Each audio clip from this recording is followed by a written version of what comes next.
Welcome to स्किलशाला। मैं हूं साहिल शर्मा और एमएस एक्सेल की लेक्चर सीरीज के आज के लेक्चर में हम गो टू स्पेशल ऑप्शन के बारे में जानेंगे। लास्ट लेक्चर में मैंने बहुत डिटेल में आपको गो टू ऑप्शन के बारे में पढ़ाया था। लास्ट लेक्चर में हमने समझा था कि किसी भी एक स्पेसिफिक सेल पर, एक से ज़्यादा सेल्स पर, रोज पर, कॉलम्स पर या किसी स्पेसिफिक डाटा रेंज पर या डाटा रेंजेस पर हम जंप कर सकते हैं। जंप करने के लिए हमें उस डाटा रेंज का, उस सेल का, उस रो का, उस कॉलम का नेम पता होना चाहिए या फिर उसका एड्रेस पता होना चाहिए। अब हम एड्रेस का इस्तेमाल करके किसी भी सेल पर डायरेक्टली कैसे जंप कर सकते हैं या उसके नेम का उपयोग करके किसी भी सेल पर हम डायरेक्टली कैसे जंप कर सकते हैं, ये जानने के लिए आपको मेरे गो टू ऑप्शन वाले लेक्चर को देखना होगा, लास्ट लेक्चर को देखना होगा। आज मैं आपको बताऊंगा कि अगर आप किसी सेल के नेम के बारे में भी जानकारी नहीं रखते, आप किसी पर्टिकुलर सेल या रेंज के एड्रेस के बारे में भी जानकारी नहीं रखते, तो भी आप उस सेल के ऊपर जंप कर सकते हैं। अगर आप उस सेल पर जंप करना चाहते हैं तो उसके लिए आपको किसी एक स्पेसिफिक रिक्वायरमेंट को चूज करना होगा। अगर वो स्पेसिफिक रिक्वायरमेंट मीट हो जाती है, वो सेल्स उस स्पेसिफिक रिक्वायरमेंट को मीट कर लेंगे, तो आप उस पर जंप कर सकते हैं, यानी उन सेल्स को ढूंढ सकते हैं, डायरेक्टली उन सेल्स पर जा सकते हैं। मान लीजिए आप अपनी डाटाबेस में, अपनी एक्सेल की शीट में उन सेल्स पर जाना चाहते हैं जिनके ऊपर कमेंट्स लगे हुए हैं। आप उन सेल्स पर जाना चाहते हैं जिनके ऊपर फार्मूलाज लगे हैं। आप उन सेल्स पर जाना चाहते हैं जो एम्प्टी हैं। आप उन सेल्स पर जाना चाहते हैं जिनके अंदर कंडीशनल फॉर्मेटिंग लगी है। अगर आप ऐसी कंडीशंस के ऊपर सेल्स को सर्च करते हैं या उन पर जंप करना चाहते हैं, तो आपको गो टू स्पेशल ऑप्शन का इस्तेमाल करना पड़ेगा। ये बहुत ही इंपॉर्टेंट टॉपिक है और साथ ही साथ लेंथी टॉपिक भी है। इसे हम 2 लेक्चर्स में कवर करेंगे। हाफ में आपको आज गो टू स्पेशल के ऑप्शंस करवा दूंगा, हाफ हम नेक्स्ट लेक्चर में करेंगे। तो चलिए देर ना करते हुए बहुत important option go to special को स्टार्ट करते हैं। अभी आपके सामने एमएस एक्सेल की एक फाइल ऑलरेडी ओपन है। सबसे पहले तो हमें ये देखना होगा कि ये गो टू स्पेशल की ऑप्शन हमें मिलती कहाँ पर है। ये हमारी होम टैब है। होम टैब के अंदर ये जो एडिटिंग ग्रुप है, यहाँ पर फाइंड एंड सिलेक्ट पर आपको क्लिक करना है। जब आप यहाँ पर क्लिक करेंगे तो यहाँ पर आपको गो टू की ऑप्शन मिलेगी, जिसके बारे में मैं आपको लास्ट लेक्चर में समझा चुका हूँ। आप चाहें तो आप इसके ऊपर भी क्लिक कर सकते हैं। जैसे ही आप इसके ऊपर क्लिक करेंगे तो एक डायलॉग बॉक्स आपके सामने ओपन हो जाएगा। ये जो डायलॉग बॉक्स आपके सामने ओपन हुआ है, इसके ऊपर एक स्पेशल का बटन है। आप इस स्पेशल के बटन के ऊपर क्लिक कर दें। जैसे ही आप इस स्पेशल के बटन के ऊपर क्लिक करेंगे तो आप देखेंगे कि एक डायलॉग बॉक्स आपके सामने ओपन हो गया है और इसके अंदर अलग अलग ऑप्शंस आपको प्रोवाइड की गई हैं। इन्हीं ऑप्शन, यही पर्टिकुलर ऑप्शंस ही कंडीशन का रोल प्ले करती हैं। यही वो कंडीशंस हैं जो आपको उन सेल्स पर जंप करवाएंगी जिन सेल्स पर आप जंप करना चाहते हैं। तो ये तो था इस particular go to special box को ओपन करने का फर्स्ट मेथड। सबसे पहले मैं इस डायलॉग बॉक्स को ओपन करने के अलग अलग मेथड्स आपको बताऊंगा, उसके बाद इनके अंदर दी गई फीचर्स को हम एक एक करके करेंगे। तो चलिए दूसरा मेथड क्या है, यहाँ पर क्लिक करें और गो टू स्पेशल के ऊपर क्लिक कर दें। जब आप गो टू स्पेशल के ऊपर क्लिक करेंगे तो यही सेम डायलॉग बॉक्स डायरेक्टली आपको आपके सामने ओपन हो जाएगा। आपको किसी स्पेशल बटन पर क्लिक करने की जरूरत नहीं है। जैसा कि हमने लास्ट लेक्चर में किया था कि कंट्रोल और जी को प्रेस करने पर हमारे सामने गो टू का डायलॉग बॉक्स आ जाता है। तो मैं यहाँ पर कंट्रोल और जी को क्लिक कर दूंगा। कंट्रोल और जी को क्लिक करने के बाद यहाँ से मैं ओके पर क्लिक कर दूंगा। यहाँ से अब मैं स्पेशल पर क्लिक कर दूंगा तो ये डायलॉग बॉक्स आपके सामने ओपन हो जाएगा। अब आप इसको एक शॉर्टकट मेथड से भी कर सकते हैं। कंट्रोल और जी को प्रेस करें। कंट्रोल और जी को प्रेस करने के बाद आपको ऑल्ट और एस को प्रेस करना है। ऑल्ट और एस को प्रेस करना है। जैसे ही कंट्रोल जी को प्रेस करने के बाद आप ऑल्ट और एस को प्रेस करेंगे तो ये डायलॉग बॉक्स आपके सामने ओपन हो जाएगा। इस डायलॉग बॉक्स को आप एक और मेथड से ओपन कर सकते हैं। आप इसका ये जो आपका गो टू स्पेशल का डायलॉग बॉक्स है, इसका आप शॉर्टकट बनाकर क्विक एक्सेस टूल बार पर भी रख सकते हैं। उसके लिए आप यहाँ पर क्लिक करें, गो टू स्पेशल पर क्लिक करें, नहीं यहाँ पर क्लिक करें। क्लिक करने के बाद गो टू स्पेशल वाले बटन पर राइट क्लिक कर दें और यहाँ पर add to quick access tool bar पर क्लिक कर दें। जैसे ही आप क्लिक करेंगे तो यहाँ पर आपको एक टूल दिखाई देने लगेगा। इसके ऊपर जब आप क्लिक करेंगे तो गो टू स्पेशल का डायलॉग बॉक्स आपके सामने ओपन हो जाएगा। बहुत से लोग इसी समस्या में रहते हैं कि इस बॉक्स को कैसे ओपन करना है। तो मैं तो जैसे हमेशा ओपन करता हूँ, मेरा मेथड तो ये है कि मैं कंट्रोल जी ऑल्ट और एस इसका इस्तेमाल कर लेता हूँ। कुछ लोग यहाँ पर डायरेक्टली क्लिक करके भी इसका इस्तेमाल करते हैं। चलिए इसकी पहली ऑप्शन देखते हैं। इसकी जो पहली ऑप्शन है वो है कमेंट्स। तो चलिए मैं अब क्या चाहता हूँ, मैं ये चाहता हूँ कि मेरे सामने ये जो वर्कशीट है इसके अंदर वो सेल्स मेरे सामने आ जाएं जिनके ऊपर कमेंट्स लगे हुए हैं। तो ज़रूरी नहीं है कि मुझे इस सारे को सिलेक्ट करना है, मैं कहीं भी अपना माउस का कर्सर रख सकता हूँ। तो मुझे कंट्रोल और जी को प्रेस करना है। कंट्रोल और जी को प्रेस करने के बाद ऑल्ट और एस को प्रेस करना है। उसके बाद ये देखिए यहाँ पर मैं इससे ये मैं एरो की का इस्तेमाल कर रहा हूँ, डाउन एरो की और अपर एरो की का इस्तेमाल करके मैं इन रेडियो बटन्स के बीच में मूव कर सकता हूँ। यहाँ पर अलग अलग ऑप्शंस मेरे सामने हैं। मान लीजिए अभी मैं यहाँ पर हूँ और मैं इसको असेस करना चाहता हूँ, इसको यूज़ करना चाहता हूँ। इसका एक मेथड तो यह है कि मैं यहाँ पर क्लिक कर दूँ। दूसरा मेथड ये है कि सी के नीचे लाइन लगी हुई है, इसका मतलब ये है कि अगर मैं कीबोर्ड से सी को प्रेस करूंगा तो ये उस पर्टिकुलर बटन को सिलेक्ट कर लेगा, कमेंट्स के बटन को सिलेक्ट कर लेगा। सिलेक्ट करने के बाद मुझे यहाँ पर या तो ओके पर क्लिक करना है या कीबोर्ड से एंटर को प्रेस करना है। मैं कीबोर्ड से एंटर को प्रेस कर देता हूँ। जैसे ही मैं कीबोर्ड से एंटर को प्रेस करूंगा तो आप देखेंगे कि यहाँ पर एक कमेंट लगा हुआ है और एक कमेंट यहाँ पर लगा हुआ है। मेरी पूरी इस वर्कशीट में 2 सेल्स ऐसे हैं जहां पर कमेंट लगा हुआ है और इसने उन सेल्स को ढूंढ लिया है। देखिए जब भी हम किसी पर्टिकुलर सेल पर जंप करते हैं, अब कंडीशन क्या थी, उन सेल्स पर जंप करो जिनके ऊपर कमेंट लगे हैं। अब जब भी हम किसी जगह पर जंप करते हैं या जब भी रियल लाइफ में भी हम कहीं पर जाते हैं तो वहां जाने का हमारा पर्पज होता है। मान लीजिए आप दिल्ली जा रहे हैं तो आप दिल्ली या तो किसी से मिलने जा रहे होंगे, ठीक है, या फिर आप अपने किसी प्रोफेशनल वर्क के लिए जा रहे होंगे, काम के लिए जा रहे होंगे। ऐसा तो नहीं है कि आप रेलवे स्टेशन पर गए और गाड़ियां जा रही थी, जिस गाड़ी में आप चढ़ गए वो दिल्ली जा रही थी और आप दिल्ली पहुंच गए। अब मैंने इस कमेंट को सिलेक्ट किया है, मैंने जंप किया है, किस सेल्स पर जंप किया है, उन सेल्स पर जंप किया है जिनके ऊपर कमेंट्स लगे हुए हैं। अब उसका कोई कारण होगा, उसका कारण ये हो सकता है कि मे बी मैं ये इन कमेंट्स को डिलीट करना चाहता हूँ या इन कमेंट्स को एडिट करना चाहता हूँ। तो मैं क्या करूंगा, अगर मुझे इन कमेंट्स को डिलीट या मैं इसको यहाँ से ये चेंज करना चाहता हूँ, ये देखिए इन दोनों सेल्स का वो चेंज कर दिया मैंने। क्या चेंज कर दिया, बैकग्राउंड कलर चेंज कर दिया। अब अगर मैं टैब प्रेस करूंगा ना तो ये देखिए, इन दोनों के बीच में ये मूव हो रहा है, एक सेल से दूसरे सेल पर डायरेक्टली मूव कर रहा हूं मैं टैब का इस्तेमाल करके। अब अगर मुझे इसको डिलीट करना है कमेंट को तो मैं राइट क्लिक करूंगा, राइट क्लिक करने पर डिलीट कमेंट पर क्लिक कर दूंगा। इसका मतलब ये है कि आपकी पूरी की पूरी वर्कशीट में अगर बहुत ज्यादा सेल्स ऐसे हैं जिनके ऊपर कमेंट्स लगे हुए हैं और आप एक ही बार में उन सभी कमेंट्स को डिलीट करना चाहते हैं तो आप यहाँ पर जंप करें, उन सबको डिलीट कर दें। या अगर आप उनके बीच में मूव करना चाहते हैं और उनको एडिट करना चाहते हैं तो भी ये ऑप्शन बहुत अच्छी है। ठीक है जी, चलिए कंट्रोल जी ऑल्ट एस को दोबारा से प्रेस करते हैं। उसके बाद है कॉन्स्टेंट्स। देखिए कॉन्स्टेंट्स वो वैल्यूज होती हैं जो वैल्यूज चेंज नहीं होती जब तक आप उनको चेंज नहीं करते। वो वैल्यूज जो चेंज नहीं होती जब तक आप उनको चेंज नहीं करते। तो यहाँ पर कॉन्स्टेंट्स है। जैसे ही मैं कॉन्स्टेंट्स पर, ये देखिए जैसे ही मैं कॉन्स्टेंट्स पर क्लिक करता हूँ तो ये जो पर्टिकुलर चेक बॉक्सेज हैं ये सारे के सारे चेक बॉक्सेज एक्टिव हो जाते हैं। कमेंट्स पर क्लिक करता हूँ एक्टिव नहीं रहते, ब्लैंक्स पर क्लिक करता हूँ एक्टिव नहीं रहते। जैसे ही कॉन्स्टेंट्स पर क्लिक करता हूं तो ये सारे के सारे एक्टिव हो जाते हैं। यहां पर मेरे पास है फार्मूलाज, फार्मूलाज पर क्लिक करता हूं तो भी एक्टिव रहते हैं, कॉन्स्टेंट्स पर क्लिक करता हूं तो ये एक्टिव रहते हैं। अब मैं क्या करता हूं, मैं इन चारों को सिलेक्ट रहने देता हूं, ओके पे क्लिक करता हूं, फिर भी मेरे पास रिजल्ट तो आएगा लेकिन मैं इन सभी को हटा देता हूं, मैं सिर्फ नंबर्स को रहने देता हूं, ओके पे क्लिक करता हूं। अब ये क्या करेगा, अब ये उन्हीं पर्टिकुलर कॉलम्स को, रोज को सिलेक्ट करेगा जिनके अंदर नंबर्स हैं। अब आप कहेंगे कि सर नंबर्स तो इनके अंदर भी हैं, लेकिन इनके अंदर जो नंबर्स हैं ना वो डायरेक्टली एंटर नहीं किए गए, वो नंबर्स डिपेंड करते हैं इन नंबर्स के ऊपर। क्योंकि ये जो नंबर्स हैं ये डायरेक्टली एंटर नहीं किए गए, ये एज ए रिजल्ट आए हैं किसी भी फॉर्मूला के। तो ये नंबर्स हमने, वो नंबर इसने सिलेक्ट किए हैं जो कांस्टेंट हैं, जैसे ये सीरियल नंबर कांस्टेंट है, ये रोल नंबर्स कांस्टेंट हैं, इनके जो मार्क्स हैं ये कांस्टेंट है, लेकिन ये कांस्टेंट नहीं है क्योंकि ये 34 किसी फॉर्मूले के रिजल्ट की वजह से आया है। कंट्रोल जी करते हैं, ऑल टेस्ट करते हैं, बहुत ध्यान से समझिएगा, बहुत इंपॉर्टेंट टॉपिक है।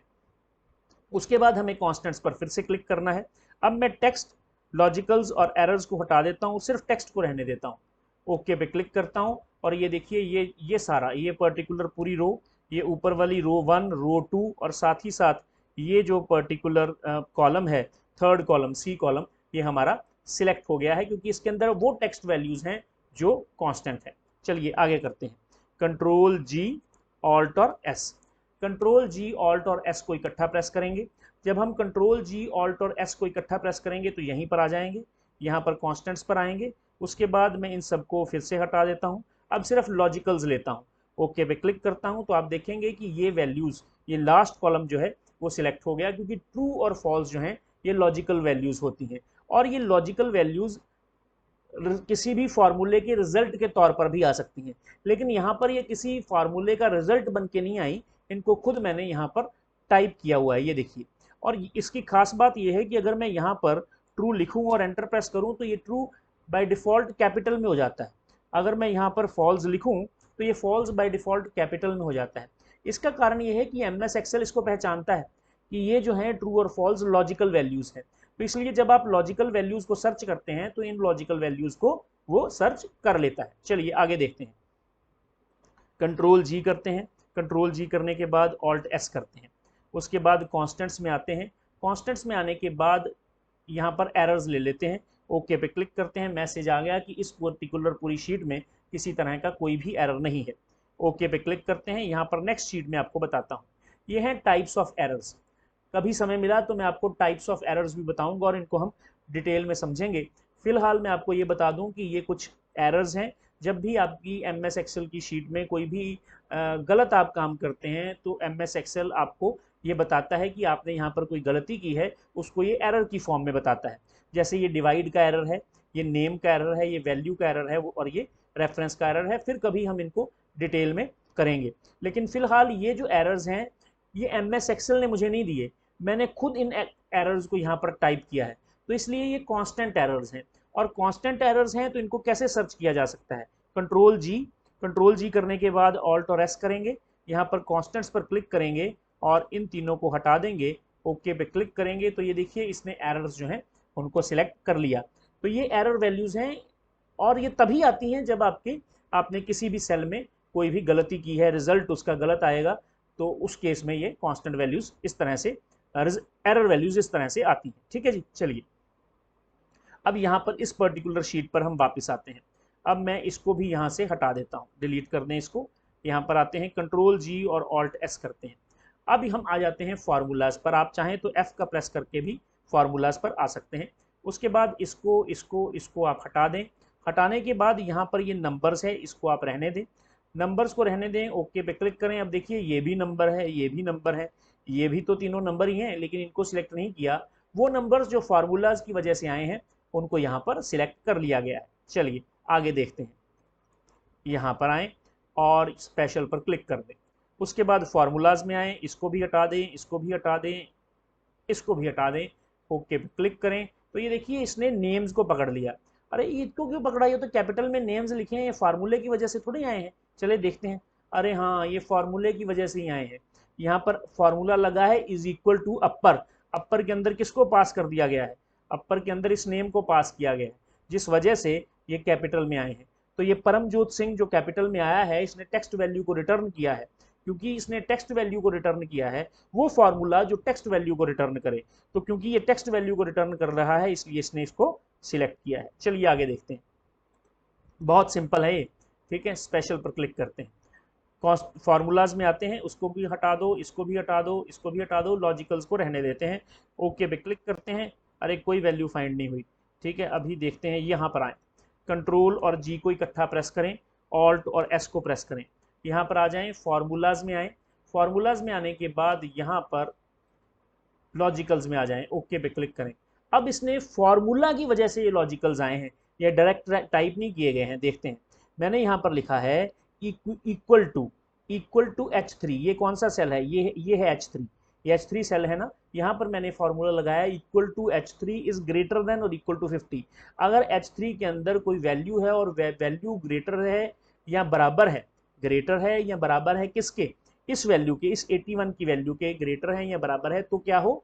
तो उस पर्टिकुलर केस में कंपैरिजन हो। अगर ग्रेटर है तो ट्रू आए, अगर स्मॉलर है तो, छोटी है तो क्या आए?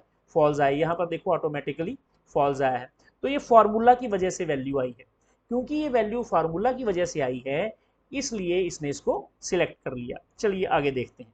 कंट्रोल जी के बाद स्पेशल पर क्लिक करते हैं, यहाँ पर आते हैं, फार्मूलाज पर आते हैं। अब यहाँ पर कोई एरर्स तो है नहीं। ठीक है, चलिए एरर्स क्रिएट करके देख लेते हैं, चाहे यहाँ पर इस शीट में एरर क्रिएट कर लें, यहाँ पर हमने ये लिया था, यहाँ पर एरर क्रिएट कर लेते हैं। यहाँ पर मैं 5 को डिवाइड करता हूँ 0 से। पहले इसको ना थोड़ी सी इसकी फॉर्मेटिंग करूँ ताकि आपको देखने में किसी तरह की कोई दिक्कत ना हो। यहाँ पर इसके साइज को थोड़ा सा इंक्रीज कर लेते हैं, ये देखिए। अब हमें क्या करना है, मैं यहाँ पर आता हूँ, इक्वल टू लगाता हूँ और 5 को 0 से डिवाइड करता हूँ, एंटर प्रेस करता हूँ, तो कौन सा एरर आ गया, डिवाइड का एरर आ गया। यही एरर लिखा हुआ है यहाँ पर, ये देखिए। अब ये एरर मैंने टाइप नहीं किया, अब ये एरर आया है क्योंकि मैंने कोई ऑपरेशन लगाया, गलत ऑपरेशन लगाया, 5 को 0 से डिवाइड नहीं किया जा सकता, तो इसलिए इसने डिवीजन का एरर दे दिया। चलिए आगे देखते हैं।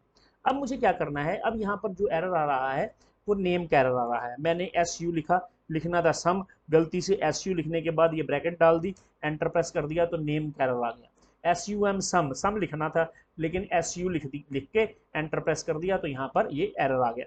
अब मान लीजिए मेरे पास कोई नंबर है 5, ठीक है, 5 नंबर है और यहाँ पर है ABC, ABC लिख लो, कुछ लिख लो, चलो ये है। अब मैं क्या करता हूँ, मैं इक्वल टू का साइन लगाता हूँ, इसको पकड़ता हूँ, प्लस का साइन लगाता हूँ, इसको पकड़ता हूँ, एंटर प्रेस करता हूँ, तो ये देखिए वैल्यू का एरर आ गया, ठीक है।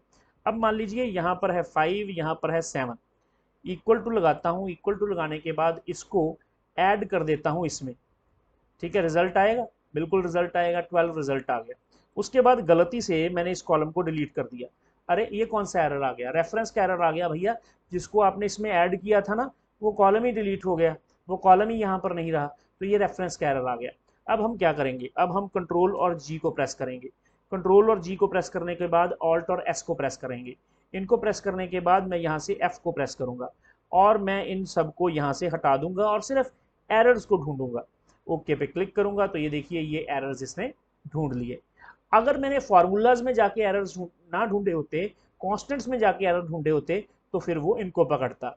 तो ये तो एरर्स किस वजह से आए हैं, या आपने गलतियां की हैं इस वजह से आए हैं, और फार्मूलाज का इस्तेमाल आप कर रहे हैं तो इसलिए इसने उसको ढूंढ लिया या उनके ऊपर डायरेक्टली जंप कर लिया। चलिए आगे देखते हैं। आगे जो ऑप्शन है बहुत इंपॉर्टेंट ऑप्शन है, इस ऑप्शन को बोलते हैं ब्लैंक्स। बहुत इंपॉर्टेंट ऑप्शन है, बहुत ध्यान से समझिएगा। मान लीजिए आपके पास ऐसी ही कोई शीट है और इस शीट में आप ब्लैंक सेल्स को फाइंड करना चाहते हैं, ब्लैंक सेल्स को फाइंड करना चाहते हैं और साथ ही साथ आपको ये दिख रहा है कि आपके डेटा में बहुत सी ऐसी रोज हैं जो एम्प्टी हैं। आप अपने डेटा में से एम्प्टी रोज को डिलीट करना चाहते हैं। एम्प्टी रोज मतलब ब्लैंक सेल्स, तो आप ब्लैंक सेल्स को ढूंढकर उनको डिलीट करना चाहते हैं। आप क्या करेंगे, कंट्रोल G को प्रेस करेंगे, ऑल्ट S को प्रेस करेंगे और ब्लैंक्स के लिए यहाँ पर K को प्रेस करेंगे। कर दिया प्रेस, तो इसने ब्लैंक्स रेडियो बटन सेलेक्ट कर लिया।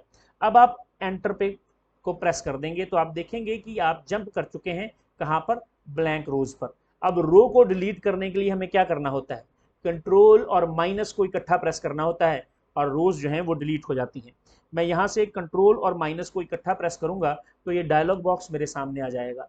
यहाँ से मैं इंटायर रो पे आ जाऊंगा और एंटर प्रेस करूंगा तो आप देखेंगे कि वो तीनों की तीनों रोज या चारों की चारों रोज जो एम्प्टी थी यहाँ पर डिलीट हो चुकी हैं। लेकिन ये तो वो केस है जिस केस में जो वैल्यूज हैं या जो रोज हैं वो एम्प्टी हैं। अब ये भी तो हो सकता है कि एक सेल किसी और रो में एम्प्टी हो, दूसरा किसी और रो में, तीसरा किसी और कॉलम में, तो उस केस में क्या करना है, चलिए आगे देखते हैं।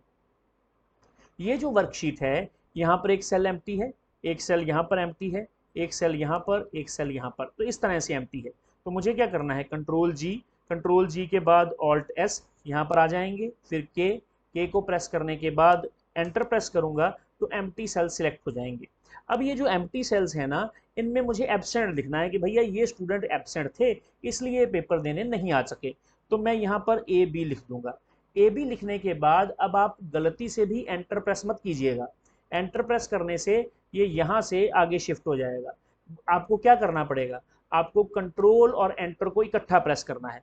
कंट्रोल और एंटर करने से ये आपका डेटा कॉपी हो जाएगा AB और बाकी एम्प्टी सेल में पेस्ट हो जाएगा। तो आप कंट्रोल और एंटर को इकट्ठा प्रेस करें। जैसे ही आप कंट्रोल और एंटर को कीबोर्ड से इकट्ठा प्रेस करेंगे तो आप देखेंगे कि आपने जो डेटा इस सेल में एंटर किया था वो बाकी एम्प्टी सेल्स में भी कॉपी हो चुका है। ये ब्लैंक्स की अब एक और इंपॉर्टेंट एग्जांपल देखते हैं। अभी हम शीट नंबर नेक्स्ट में जाते हैं जिसका नाम ब्लैंक 3 है। यहाँ पर देखिए ये जो साहिल शर्मा टीचर हैं ये 2 सब्जेक्ट्स और पढ़ाते हैं, ये जो मनदीप हांडा टीचर हैं ये 3 सब्जेक्ट्स और पढ़ाते हैं। जब ये मैं फाइल अपने बॉस के पास लेके गया तो उन्होंने बोला कि इस सब्जेक्ट के सामने भी टीचर का नाम लिखो, चाहे वो टीचर सेम ही क्यों ना हो। इसी तरह से इनके सामने भी मनदीप हांडा लिखो, इनके सामने भी राजेश बेरी लिखो, तो इन सबके सामने उन टीचर्स के नेम्स लिखो। तो यहाँ तो मैं एक एक करके इसको कॉपी करूंगा, यहाँ 2 बार पेस्ट कर दूंगा, इसको कॉपी करूंगा, इसको यहाँ पर पेस्ट कर दूंगा, तो ये काफ़ी लेंथी प्रोसीजर हो जाएगा अगर number of teachers and number of subjects ज़्यादा है तो इसका आसान मेथड क्या है?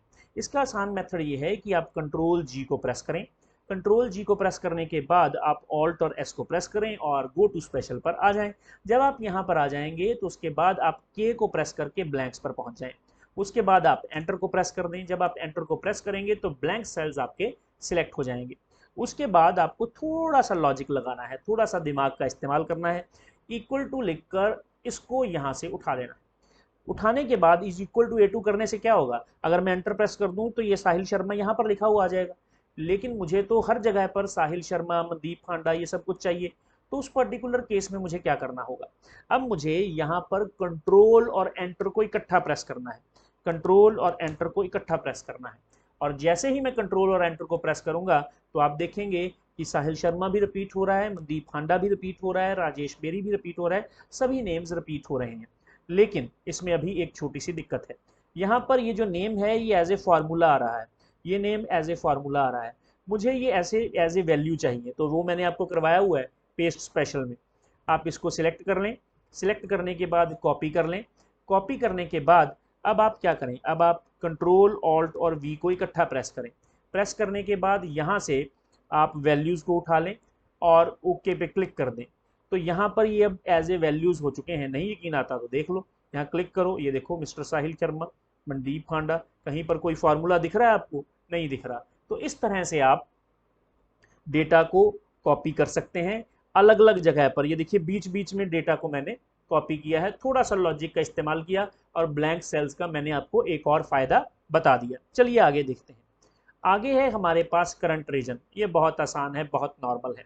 मान लीजिए आप यहाँ पर हैं और ये क्या है? ये आप इस रीजन में काम कर रहे हैं, इस एरिया में काम कर रहे हैं, तो ये आपका करंट रीजन है। आप यहाँ पर काम कर रहे हैं तो ये आपका करंट रीजन है ना? Current region means current range जिसमें आप काम कर रहे हैं। अब अगर आप ये देखना चाहते हैं कि आप किस रेंज में काम कर रहे हैं तो आप क्या करें? आप कंट्रोल और जी को इकट्ठा प्रेस करें, ऑल्ट और एस को प्रेस करें।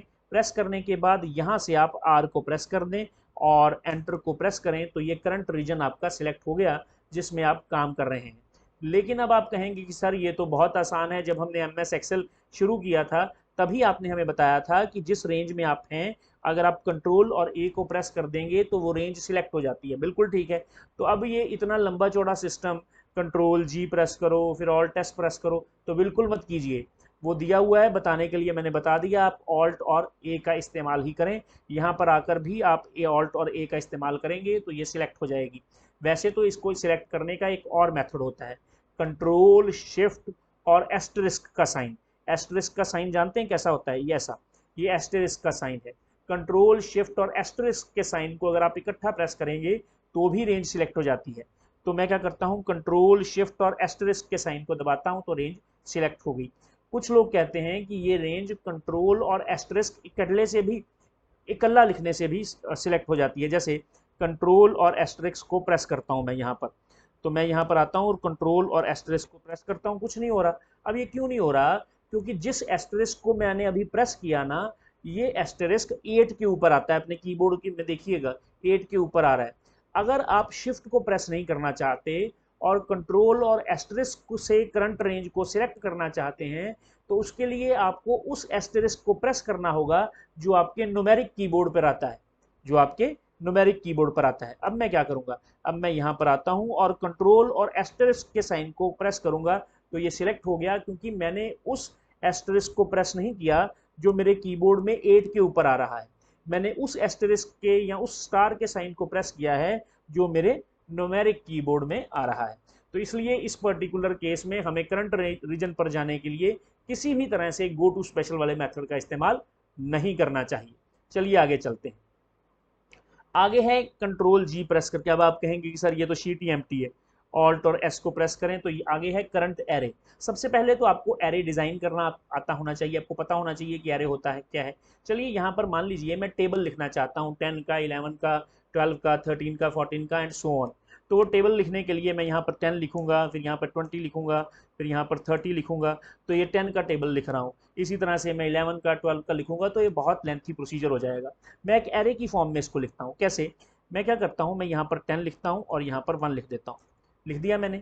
इक्वल टू का साइन लगाता हूँ, इसको पकड़ता हूँ और इसको मल्टीप्लाई कर देता हूँ। किससे मल्टीप्लाई कर देता हूँ?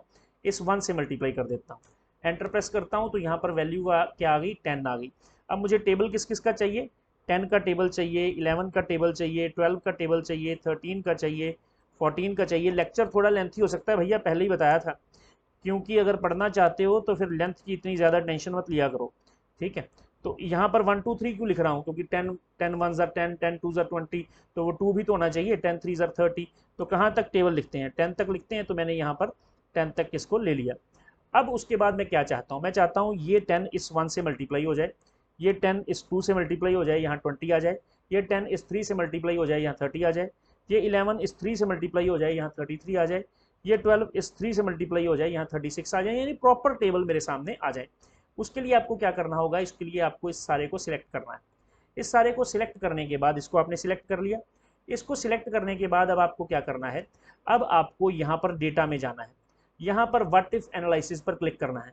अभी आज मैं आपको नहीं समझाऊंगा कि व्हाट इफ एनालिसिस क्या होता है, उसमें ये गोल सीक क्या है, डाटा टेबल क्या है, उसके बारे में अभी मैं आपको नहीं बताऊंगा। जब हम व्हाट इफ एनालिसिस पर पहुंचेंगे तब इसको डिटेल में बताऊंगा। अभी मैं सिर्फ आपको एरे क्रिएट करना बता रहा हूँ। तो अभी आप क्या करें, आप इस डेटा टेबल के ऊपर क्लिक कर दें। जैसे ही आप इस डेटा टेबल पर ऊपर क्लिक करेंगे तो ये आपसे 2 इनपुट वैल्यूज मांगेगा, एक रो के लिए और ये आपसे मांगेगा कॉलम के लिए। तो रो के लिए आप इसमें ये एंटर कर दें, कॉलम की वैल्यू मांग रहा है तो कॉलम के लिए आप इसमें ये एंटर कर दें। उसके बाद ओके पे क्लिक कर दें। जैसे ही आप ओके पे क्लिक करेंगे तो आप देखेंगे कि आपके सामने टेबल्स बनकर तैयार हो गए हैं। और ये कैसे बने हैं? ये 30 कैसे आया है? ये 30 आया है इस 3 को, इस पर्टिकुलर 3 को इस 10 से मल्टीप्लाई करने पर। ये 44 कैसे आया है? इस 4 को इस 11 से मल्टीप्लाई करने पर ये 44 आया है। तो इसका फॉर्मेट देखिए, इसको हम डिटेल में समझाएंगे जब हम एक्चुअल में। ये अब क्या आप देख रहे हैं? ये बेसिकली आप देख रहे हैं एरे। ये यहाँ पर एक एरे बन चुका है। अब आप कहेंगे सर ये वैल्यूज का क्या करूं, इस वैल्यूज का क्या करूं? तो भैया इसको हाइड कर दो। यहाँ पर आओ, राइट क्लिक करो, राइट क्लिक करने पर यहाँ से आप इसको हाइड कर दो। वो रो मैंने हाइड कर दी। अब इसका क्या करूं? इसको भी आप हाइड कर दो। राइट क्लिक करो, यहाँ पर आओ, इसको हाइड कर दो। बन गए ना टेबल्स? ये देखिए टेबल्स बन गया। अब यहाँ पर आओ, यहाँ पर आने के बाद अब मुझे क्या करना है? मुझे कंट्रोल और जी को प्रेस करना है। कंट्रोल और जी को प्रेस करने के बाद ऑल्ट और एस को प्रेस करना है। अब मुझे एरे पर जाना है तो मुझे ए को प्रेस करना पड़ेगा। उसके बाद एंटर को प्रेस करूंगा तो करंट एरे आपके सामने सिलेक्ट हो चुका है। अभी एक और चीज करके दिखाता हूं। यहाँ पर आए कहीं, अब जो सेल है ना, सिलेक्टेड सेल, वो इसी एरे के बीच में होना चाहिए, तभी वो करंट एरे को सिलेक्ट करेगा। अब यहाँ पर आके आप एरे को सिलेक्ट करने की कोशिश करेंगे तो वो नहीं होगा। तो आपको इसी पर्टिकुलर एरे में किसी सेल को सिलेक्ट करके रखना पड़ता है। अब मैं कंट्रोल के साथ जब फॉरवर्ड स्लैश को प्रेस करूंगा ना तो भी वो इसको सिलेक्ट कर लेगा। ये मैंने कंट्रोल के साथ फॉरवर्ड स्लैश कौन सी होती है भैया? ये वाली। अभी मैं दिखाता हूँ डाल के आपको। ये वाली, ये कैसे डलेगी? ये ऐसे डलेगी, ये वाली, ठीक है। ये जो स्लैश है ना, इसको फॉरवर्ड स्लैश बोलते हैं। ये फॉरवर्ड स्लैश आपने कंट्रोल के साथ इकट्ठी प्रेस करनी है। जब ये प्रेस कर देंगे आप, ये जो है करंट एरे ये सिलेक्ट हो जाएगा। इसका मतलब ये है कि आपको गो टू स्पेशल में जाकर करंट एरे को सिलेक्ट करने की ज़रूरत नहीं है। मैंने उसका शॉर्टकट आपको बता दिया है। जहाँ जहाँ पर शॉर्टकट आते रहेंगे मैं आपको शॉर्टकट बताता रहूँगा। हाँ, एक चीज़ और आपको बता देता हूँ, एक शॉर्टकट से मुझे याद आ गया। हमें क्या करना है? यहाँ कमेंट्स में जाना है। अभी मैंने आपको बताया था कमेंट्स में जाने का क्या मेथड है। कमेंट्स में जाने का मेथड मैंने आपको बताया था, कंट्रोल जी में जाएं, ऑल्ट एस में जाएं, यहाँ कंट्रोल पर कमेंट्स पर क्लिक कर दें, ओके पे क्लिक करें तो ये कमेंट्स पे पहुंच जाएगा। अब इसका एक शॉर्टकट भी आपको बता देता हूँ। आपको कंट्रोल शिफ्ट और ओ को इकट्ठा प्रेस करना है। कंट्रोल शिफ्ट और ओ। जैसे ही आप कंट्रोल शिफ्ट और ओ को इकट्ठा प्रेस करेंगे तो ये देखिए आपके कमेंट्स जो हैं वो सिलेक्ट हो चुके हैं। तो कुछ एक शॉर्टकट्स हैं जो साथ साथ मैं आपको बताता रहूँगा। देखिए करंट एरे पर पहुंचकर मुझे लास्ट का शॉर्टकट याद आया। चलिए करंट एरे पर वापस आते हैं। करंट एरे के लिए मैं आपको एक एग्जांपल और दूंगा। जैसे यहाँ पर प्रिंसिपल अमाउंट है, यहाँ पर मंथ्स हैं, यहाँ पर रेट ऑफ इंटरेस्ट है और यहाँ पर सिंपल इंटरेस्ट निकाला हुआ है। सिंपल इंटरेस्ट कैसे निकालते हैं? प्रिंसिपल को, मंथ को और रेट ऑफ इंटरेस्ट को मल्टीप्लाई करके 100 से डिवाइड कर देते हैं। ये 10th और पता नहीं 5th 6th के में क्वेश्चंस में सिंपल इंटरेस्ट निकालते हैं, बच्चों को बताएं कैसे निकाला जाता है। तो वो मैंने निकाल दिया।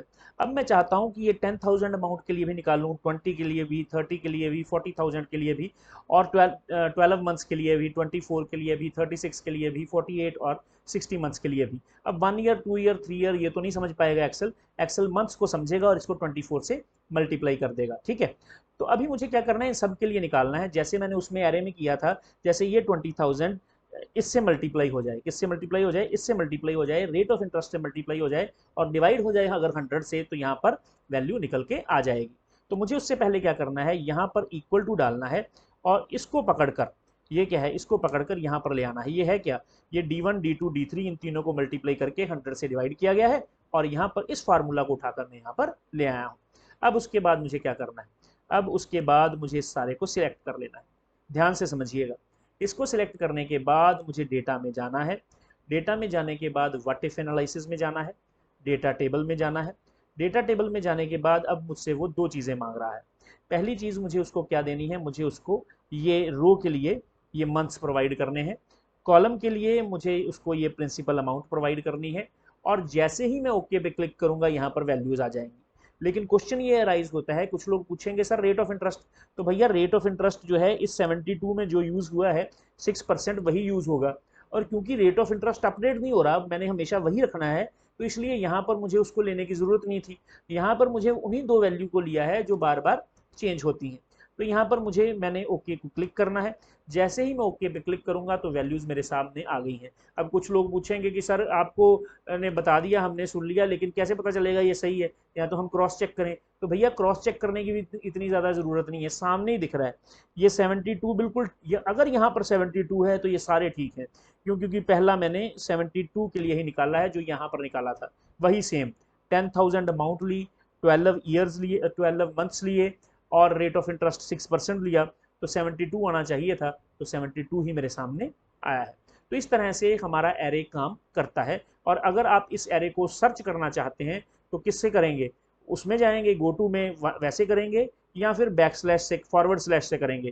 कंट्रोल और फॉरवर्ड स्लैश को इकट्ठा प्रेस करें तो ये आपके सामने ये एरे सिलेक्ट हो जाएगा। चलिए देखते हैं नेक्स्ट ऑप्शन क्या है। नेक्स्ट ऑप्शन है ऑब्जेक्ट की। कंट्रोल और जी को इकट्ठा प्रेस करें, ऑल्ट और एस को इकट्ठा प्रेस करें। प्रेस करने के बाद यहाँ पर बी को प्रेस कर दें, ओके पे क्लिक करें, तो तीनों के तीनों ऑब्जेक्ट्स जो हैं वो सिलेक्ट हो चुके हैं। अब आप इन ऑब्जेक्ट्स के ऊपर कोई भी ऑपरेशन परफॉर्म कर सकते हैं।